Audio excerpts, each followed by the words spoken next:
City English school system गिरजा road Rawalpindi जमात नहम junior मज़मून Urdu उन्वान सबक number 3 और 4 lecture number 11 16 मई 2020। औज़ु बिल्लाहि मिनश्शैतानिर्रजीम बिस्मिल्लाहिर्रहमानिर्रहीम रब्बि इश्रह ली सदरी व यस्सिर ली अमरी वहलुल उक़्दतम मिन लिसानी यफ़क़हू क़ौली रब्बी ज़िदनी इल्मा।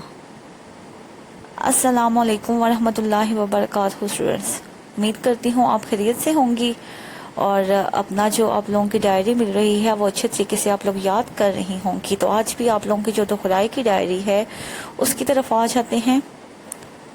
आज जो आपका लेक्चर नंबर 11 है और जो आप लोगों का उन्वान है वो है सबक नंबर 3 और 4 यानी कि सबक काहली और शायरों के लतीफ़े सबक नंबर 4। अच्छा स्टूडेंट्स, अब आ जाते हैं सबक नंबर 3 पर। सबक नंबर 3 आप लोगों ने पहले भी याद किया हुआ है, ठीक है। मैं इसका खुलासे के तौर पर आपको समझा देती हूँ। सर सैयद खान 1817 को पैदा हुए थे और 1898 को उनकी वफात हुई थी और 1875 में इन्होंने अलीगढ़ कॉलेज की बुनियाद रखी थी। 1870 में इन्होंने रिसाला तहज़ीबुल इखलाक जारी किया था।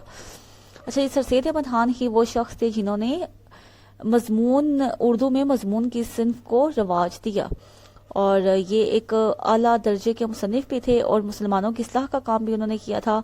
उन्होंने छोटी बड़ी 30 से ज़ायद किताबें भी लिखी। उनकी जो तसनीफ़ हैं असारुल सनानीद, रिसाला असबाब बगावत हिंद, तबय्युन अल कलाम, खुतबात अहमदिया और तफसीर कुरान शामिल हैं। अब आ जाते हैं सबक पे। सबक का नाम है काहली, ठीक है।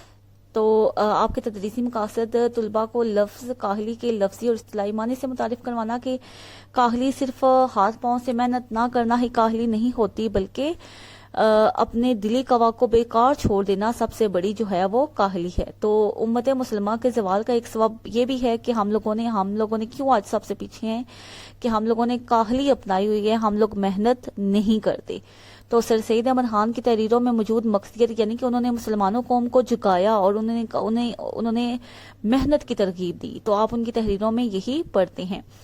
तो इस सबक में भी सर सैयद अहमद खान ने यही बताया है कि असल जो काहली है वो अपने दिली कवा को बेकार छोड़ देना ही है। हम अपनी आर्जी ज़रूरतों के मुंतज़िर रहते हैं और इन्हीं में लगे रहते हैं और अपनी अकली कुआ को काम में नहीं लाते। तो इसका नतीजा क्या होता है कि हम एक दरिंदे वहशी बन जाते हैं, ठीक है।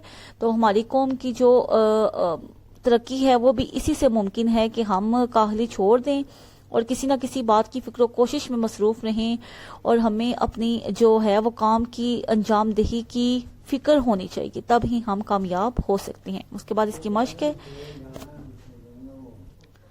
अच्छा स्टूडेंट्स, एक्सरसाइज तो आप लोगों ने इस सबक की पहले भी की हुई है, ठीक है। ये आप लोगों ने सारी एक्सरसाइज प्रिपेयर की हुई है और आप लोगों ने ये जो चैप्टर है वो अच्छे तरीके से अपने जो भी आप लोगों के टेस्ट होंगे जून में उसके लिए आप लोगों ने प्रिपेयर करना है, ठीक है। तो मज़मून की डेफिनेशन भी आपको पता होनी चाहिए कि मज़मून का लफ्ज़ अपनी असल के एतबार से अरबी है जिसके मानी है ज़मन में लिए हुए किसी मुकर्रर मौजू पर अपने ख्यालात, जज्बात, तासुरात का तहरीरी इजहार मज़मून कहलाता है। दुनिया के हर मामले, मसले या मौजू पर मज़मून कलमबंद किया जा सकता है। तो सनफ़ अदब के लिहाज से जो आपका सबक काहली है ये भी मज़मून ही है। स्टूडेंट्स, अब आ जाते हैं सबक नंबर 4 पे। सबक नंबर 4 है आपका शायरों के लतीफ़े। तो इस शायरों के लतीफ़े का जो आपका मुसन्निफ़ का नाम है उनका नाम है मौलाना मोहम्मद हुसैन आज़ाद। मौलाना मोहम्मद हुसैन आज़ाद जो उनसे थे वो 1830 को पैदा हुए थे और 1910 को वफ़ात हुई थी इनकी और इनको 15 रुपये माहवार पर इन्होंने काम भी किया और इनको जो इनकी वफ़ात हुई वो एक दिमागी 1888, ठीक है, 1888 में इनको एक दिमागी मर्ज शुरू हुआ जो मरते दम तक जारी रहा। आज़ाद उर्दू के साहिब तर्ज नसर निकाला, ठीक है। इन्होंने उर्दू में नसर निगारी को फ़रोग दिया और इनका जो असलूब बयां है वो अपने अहद के दीपों नसर निगारों में इन्हें मुनफरिद बनाता है, ठीक है। और इनकी जो तसनीफ़ है उनमें दरबार अकबरी, अब हयात, नरंगे ख्याल, किस्से हिंद, सनखदान फारिस बहुत मशहूर हैं। उन्होंने अपने उस्ताद इब्राहिम ज़ोग जो है वो इनके उस्ताद का नाम था तो उसका भी दीवान इन्होंने मुरतब किया है। आज़ाद ने मौज़ूआती नज़में भी लिखी जो नज़्म आज़ाद में शामिल हैं, ठीक है। इन्होंने मौज़ूआती नज़में लिखी जो नज़्म आज़ाद में सारी मौज़ूआती नज़में इनकी शामिल हैं। तो अब आ जाते हैं सबक की तरफ। تو جو سبق ہے آپ کا شاعروں کے لطیفے، یہ مولانا محمد حسین آزاد کی جو کتاب ہے آب حیات، اس سے لیا گیا ہے۔ اس سبق میں مولانا محمد حسین آزاد جو ہے وہ شاعروں کے بارے میں بتاتے ہیں کہ جو شاعر حضرات ہوتے ہیں وہ کس طرح مذاق میں بھی شعر بیان کرنا شروع کر دیتے ہیں۔ پھر انہوں نے 3-4 ایسے واقعات بیان کیے ہیں کہ ایک دن جو ہے وہ میر اور مرزا کے کلام پر خواجہ باسط کے مریدوں نے تکرار کھینچا۔ ایک نے کہا کہ مرزا صاحب کا کلام بہت اچھا ہے، ایک نے کہا میر کا کلام بہت اچھا ہے۔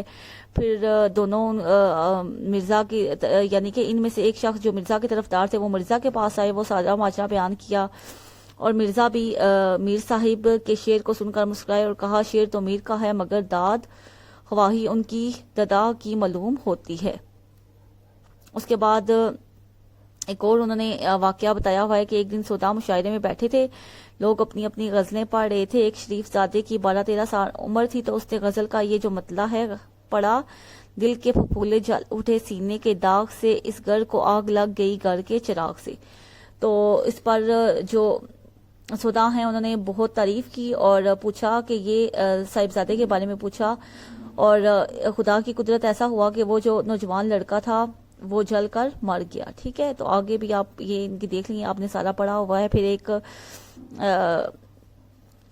ایک جلسے میں امام ناشخ ایسے وقت میں پہنچے جب جلسہ ختم ہو گیا، تو خواجہ حیدر علی آتش وغیرہ چند شعراء بھی موجود تھے۔ یہ جا کر بیٹھے، تعظیمی رسمی اور مزاج پرسی کے بعد کہا کہ جناب خواجہ صاحب مشاعرہ ہو چکا۔ انہوں نے کہا سب کو آپ کا اشتیاق رہا۔ شیخ صاحب نے یہ مطلب پڑھا: جو خاص ہیں وہ شریک گروہ عام نہیں، شمار دانہ تسبیح میں امام نہیں۔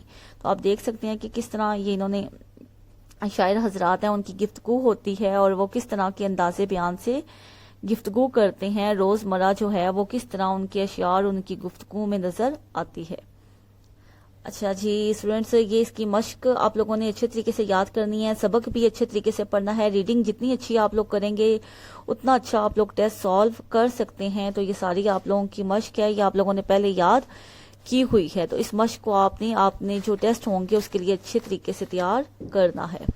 اور اس کے بعد آپ کے ذو معنی الفاظ ہیں، ٹھیک ہے، ایسے الفاظ جن کے 2 مفہوم ہوں، ٹھیک ہے، جن کے 2 معنی ہوں ان کو ذو معنی الفاظ کہا جاتا ہے۔ جیسے کہ ایک گزارش ہے، اس کا گزارش اور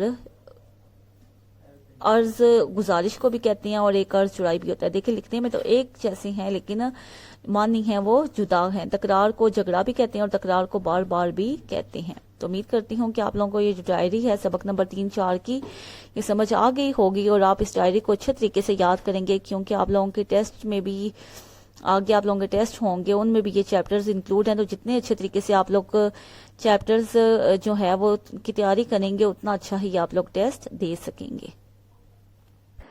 اچھا اسٹوڈینٹس، ڈائری جو ہے آپ کی ہے وہ ہے سبق نمبر 3 اور 4 مکمل یاد کرنا ہے۔ سب سے پہلے آپ نے دونوں جو اسباق ہیں وہ اچھے طریقے سے یاد کرنے ہیں، اور پھر ان کو جو مشقی سوالات ہیں وہ تمام مشقی سوالات آپ لوگوں نے نیٹ اینڈ کلین لکھنے ہیں۔ دعا کا اختتام، لیکچر کا اختتام دعا پر کرتے ہیں: سبحانک اللہم و بحمدک اشہد ان لا الہ الا انت استغفرک و اتوب الیک۔